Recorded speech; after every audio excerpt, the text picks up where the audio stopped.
तो बच्चों आज के इस वीडियो में हम लोग देखने वाले हैं क्लास 8 हिंदी का चैप्टर नंबर 9 अशोक का शस्त्र त्याग का संपूर्ण क्वेश्चन आंसर। तो चलिए जी शुरू करते हैं। तो बच्चों यहाँ से आप लोग का जो प्रश्न अभ्यास है वो शुरू होता है। और हाँ, यदि आप लोग अभी तक जो चैप्टर 1 से लेकर, ठीक है ना, चैप्टर 1 से लेकर अगर 8 तक कंप्लीट नहीं किए तो जाकर कंप्लीट कीजिए। मैंने ऑलरेडी ही सारा चैप्टर समाप्त कर दिए हैं। यदि नहीं देखें वीडियो तो प्लेलिस्ट में बना हुआ और उसका जो लिंक है वो इस वीडियो के नीचे डिस्क्रिप्शन में भी मिलेगा, ठीक है। तो वहाँ पर जाकर क्लिक करके आप लोग देख लीजिएगा। तो चलिए हम लोग यहाँ पर सारे क्वेश्चन को सॉल्व करते हैं। तो बाबू यहाँ से आप लोग का जो क्वेश्चन है वो पार्ट से लिया गया है। फर्स्ट क्वेश्चन कहता है पद्मा के ललकारने पर भी अशोक ने युद्ध करना स्वीकार क्यों नहीं किया। तो बाबू उत्तर लिखिएगा आप लोग। तो देखिए जी, आंसर में आप लोग लिखिएगा, यहाँ पर मैंने दे दिया, लिखिएगा पद्मा स्त्रियों की सेना लेकर युद्ध के लिए ललकार रही थी। पद्मा जो थी वो स्त्री की सेना ली थी, ठीक है ना, लेकिन अशोक जो थे वो युद्ध स्वीकार नहीं किए। क्यों भाई? तो क्योंकि अशोक स्त्रियों पर हाथ उठाना पाप मानते थे। उनका ये जो विचार था वो था कि अगर हम स्त्री पर हाथ उठाए, अगर स्त्री से हम युद्ध किए, वो हमारे लिए पाप का कारण बनेगा। इसलिए जो अशोक थे वो युद्ध करना स्वीकार नहीं किए। स्त्रियों के साथ पुरुष का युद्ध करना शास्त्र में अनुचित कहा गया है। इस बात को लेकर अशोक जो थे वो युद्ध नहीं किए, ठीक है ना जी। आप लोग समझ गए फर्स्ट क्वेश्चन का आंसर क्या लिखना है। सेकंड क्वेश्चन आप लोग देखिए, कहता है पद्मा को अशोक से बदला लेने का अच्छा अवसर था, तब भी उसने अशोक को जीवित क्यों छोड़ दिया। आंसर लिखिएगा, पद्मा के सामने सम्राट अशोक नतमस्तक थे। वे शस्त्र का त्याग कर चुके थे तथा प्रण कर लिए थे, ये प्रतिज्ञा कर लिए थे कि आगे कभी युद्ध नहीं करूंगा। वीर सैनिक कभी भी निहत्तों पर वार नहीं करते। इस बात को सोचकर पद्मा जो थी वो अवसर पाकर भी अशोक से बदला नहीं लेकर जीवित छोड़ दी, ठीक है ना। आप लोग समझ गए। मतलब पद्मा ये भी सोची, अगर भाई ये युद्ध करना त्याग दिया, आज के बाद ये युद्ध नहीं करेंगे, ये अपना तलवार हटा दिए, ठीक है, अपना जो युद्ध का जो शस्त्र होता है उसको हटा दिए और ये अब निहत्ता हो गए और हम इस पर वार करेंगे, तो हम वीर सैनिक काहे को जी। निहत्ता पर वीर सैनिक जो होते हैं वो निहत्ते पर वार नहीं करते हैं, ठीक है ना जी। तो आप लोग समझ गए। आसान शब्द में हम आंसर देते हैं, आप लोग बढ़िया तरीका से समझ गए होंगे। नेक्स्ट क्वेश्चन आप लोग थर्ड नंबर क्वेश्चन देखिए, कहता है बुद्धम शरणम गच्छामि, धर्म शरणम गच्छामि, संघम शरणम गच्छामि, ठीक है ना। कहता है ऊपर में दिए गए उपयुक्त वाक्य संस्कृत भाषा में दिए गए हैं, लिखे गए हैं, इनके आप लोग को हिंदी में अनुवाद करना है जी। तो आप लोग लिखेंगे भगवान बुद्ध के शरण में जाता हूँ, बौद्ध धर्म के शरण में जाता हूँ, संघ के शरण में जाता हूँ, ठीक है ना। उसके बाद क्या लिखिएगा जी, वो आप लोग लिख लीजिएगा। उसके बाद आप देखिए क्वेश्चन नेक्स्ट है पार्ट से आगे का, तो इसको अब हम लोग क्या करते हैं देखते हैं। तो चलिए बच्चों हम लोग यहाँ पर क्वेश्चन को सॉल्व करते हैं। फर्स्ट क्वेश्चन कहता है सैनिकों को उत्साहित करने के लिए राजकुमारी पद्मा और सम्राट अशोक द्वारा कही गई बातों की तुलना कीजिए और बताइए कि अधिक प्रभावशाली कौन है।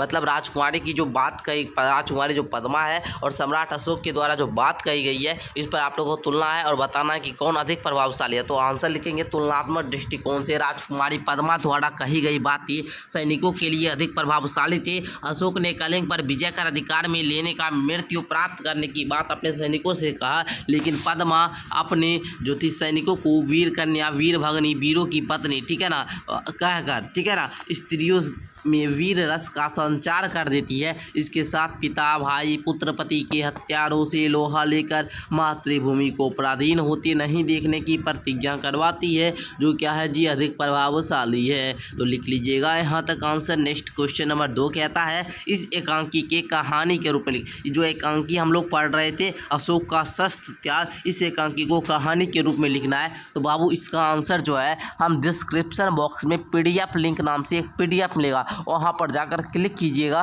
तो वो PDF ओपन हो जाएगा और वहाँ से जाकर आप लोग नोट कर लीजिएगा जी। चलिए थर्ड क्वेश्चन को देखते हैं। कहता है अगर आप अशोक या पद्मा की जगह होते तो क्या करते और क्यों जी। आपको पूछ रहा है कि अगर आप होते अशोक की, या फिर आप अशोक की जगह होते या पद्मा की जगह होते तो आप क्या करते। तो लिखते हैं हम अशोक की जगह पर होते या फिर पद्मा की जगह पर होते तो हम वही व्यवहार करते जो वीरोचित व्यवहार दोनों ने किया। जो वीरोचित व्यवहार वो दोनों किए थे ना, वही व्यवहार हम भी करते अगर हम भी उनके जगह पर होते। ठीक है ना जी। आगे देखिएगा क्वेश्चन नंबर 4 कहता है कल्पना कर बताइए कि यदि अशोक और पद्मा का युद्ध हो गया होता तो क्या होता। आप लोगों को कल्पना करना है बाबू कि अशोक और पद्मा का युद्ध अगर हो गया होता तो क्या होता। तो लिखेंगे आंसर में अगर अशोक और पद्मा का युद्ध हो गया होता तो कल्पना किया जा सकता है कि लाखों लोग मारे जाते, लाखों घायल होते और अशोक और भी क्रूर हो जाता, वह बौद्ध धर्म स्वीकार नहीं करता। ठीक है, ये बात आप लोग जान रहे हैं, इसको लिख लीजिएगा आंसर में। ठीक है, चलिए नेक्स्ट क्वेश्चन देखिए, कहता है अस्त्र और शस्त्र के अंतर को लिखिए। बड़ा मस्त क्वेश्चन है, बड़ा इंपॉर्टेंट क्वेश्चन है, जरा ध्यान से समझिए उत्तर को। लिखेंगे अस्त्र जो होता है वह हथियार होता है जो हाथ में लेकर चलाया जाता है। जैसे तलवार, तलवार क्या हाथ में लेकर चलाते हैं ना, गदा युद्ध हाथ में लेकर चलाते हैं, फलसा ये सब क्या हाथ से चलाते हैं, मतलब सामने सामने दो व्यक्ति है ना, ये सब खेलते हैं। ठीक है, ऐसा शस्त्र चलाते हैं अस्त्र। अब देखिए शस्त्र जो होता है वो होता है वह हथियार जिसको फेंक कर चलाया जाता है। जैसे आप लोग देखते होंगे तीर धनुष, तो धनुष को हम लोग क्या करते हैं जी, है ना, तो तीर को हम लोग क्या करते हैं, धनुष से तीर को क्या करते हैं, फेंकते हैं, फेंक कर चलाते हैं। तो ये क्या हुआ शस्त्र। अस्त्र क्या होगा जिसको हाथ में लेकर चलाएंगे। जैसे गदा युद्ध हाथ से दोनों गदा पकड़ेगा लड़ेगा तो वो क्या हुआ जी, अस्त्र हुआ। लेकिन जो फेंक कर चलाएंगे वो क्या हुआ, शस्त्र हुआ। समझ गए आप लोग। चलिए आगे देखा जाए, कहता है युद्ध से जो हानि होती है इस विषय में अपने मित्र से एक पत्र लिखिए भैया।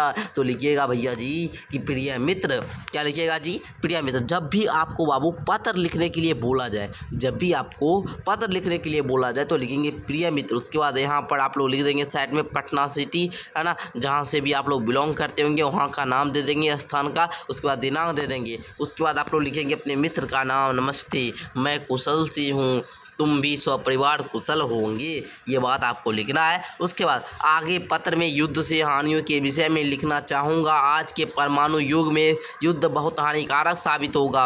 युद्ध से मानव का विनाश निश्चित है। लाखों लोग निरपराध मारे जाते हैं, धन जन की अपार हानियाँ होती है। हमारे विचार से युद्ध से होने वाली हानियों के मद्देनजर रखते हुए युद्ध का अंत अनिवार्य है। ठीक है ना जी। आगे देखिए, यहाँ पर आप लोग तुम्हारा मित्र अपना नाम लिख दीजिएगा। ठीक है, चलिए समझ गए आप लोग उसको। चलिए पत्र कैसे लिखना है समझ गए ना, सीख गए ना बाबू। चलिए नेक्स्ट देखा जाए, कहता है व्याकरण का क्वेश्चन। नीचे 3 वाक्य दिए गए हैं जो प्रश्नवाचक, पूर्ण विराम तथा विस्मयादिक स्थितियों को प्रकट करती हैं। पढ़िए और समझिए। जैसे मगध की विजय हुई है, मगध की विजय हुई है, मगध की विजय हुई है। बताइए इसमें प्रश्नवाचक चिन्ह लगेगा कि ऐसे आप लोग को पूर्ण विराम लगेगा। जल्दी से आप लोग बताइए। लिखेंगे उक्त उदाहरण के आधार पर ऐसे ही 3 वाक्यों को लिखना है। तो देखिए हम लोग लिख दिए, रमेश संस्कृत पढ़ा है, रमेश संस्कृत पढ़ा है, रमेश संस्कृत पढ़ा है। ठीक है, इस प्रकार हमने भी लिख दिया। कोई भी आपको 3 वाक्य लिख देना। रमेश की जगह आप अपना भी नाम दे दीजिएगा, संस्कृत की जगह आप कोई भी दे दीजिएगा, कुछ भी आप लोग लिख सकते हैं। 3 वाक्य सिर्फ सूटेबल होना चाहिए। ठीक है, उपयुक्त होना चाहिए।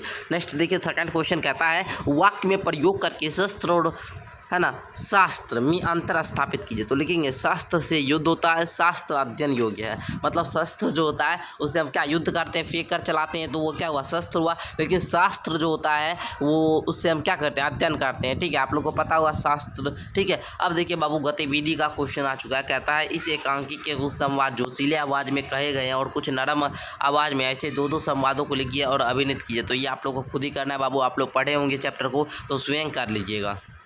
बाकी मैंने ये चैप्टर के सारे क्वेश्चन आंसर को समाप्त कर दिया है। ठीक है, और हाँ, ये वीडियो कैसे लगी है नीचे कमेंट करके हमको बताइएगा। और आप लोग को अगर कोई भी दिक्कत हो तो आप हमें नीचे कमेंट करके बता सकते हैं, सर हमको ये सब्जेक्ट में प्रॉब्लम है, हमको ये पढ़ाइए। तो हम उसका लिंक आपको डिस्क्रिप्शन या फिर कमेंट बॉक्स में रिप्लाई में प्रोवाइड करवा देंगे। ओके जी, चलिए मिलते हैं नेक्स्ट वीडियो के साथ, तब तक के लिए धन्यवाद।